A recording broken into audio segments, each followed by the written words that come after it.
I wanted to do a little review after this first week of cutting, and I'll be honest with you, I thought I would lose a bit more than 500 grams, but it's true that upon reflection, in the end, it's completely normal. So why? Simply because, unlike many people who start a cutting phase, a fat loss, my diet is already well calibrated and well balanced all year round. I'm not someone who eats just anything for months on end, before waking up one day and telling myself, okay, now I need to cut. So there you have it. I always maintain a measured and optimized approach. And that's why, in fact, I don't see a huge drop on the scale, unlike some of my students, for example, who come to see me. And from the first week when I set up their personalized training and diet program, they can lose 2 to 3 kilos, or even more. And for them, it's often a mix of water loss, glycogen loss, and a sudden adjustment to a new diet. This generally makes them react very, very quickly. And in my case, I didn't make a radical change. I didn't start with a huge caloric deficit, nor even doing 2 hours of cardio per day, etc. I started from 2,800 calories.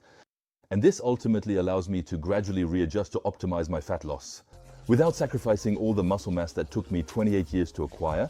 However, even if my weight hasn't changed as much as expected, I have started to feel some small modifications. I feel a little bit more toned, especially around the serratus muscles, for example. So the scale doesn't tell the whole story either. And by the way, if you've recently started a cut and you don't see yet any changes in the first week, don't worry, it's normal, it's completely normal. Some people will lose much more than others at the beginning. For others, it will take several weeks, but in any case, the real results usually come after at least 2 weeks. And what is important is not to panic and not to start changing everything from the start. If you see that you're not losing fast enough, you shouldn't start drastically cutting calories or excessively increasing cardio. What really matters is the consistency over several weeks.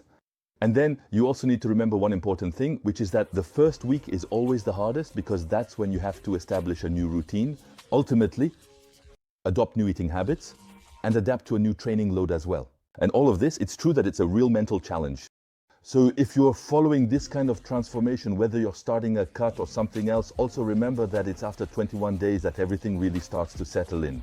And this has been scientifically proven.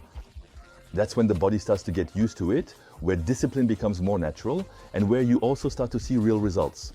So now what I'm going to do is analyze these first days and see if I need to adjust anything for the future.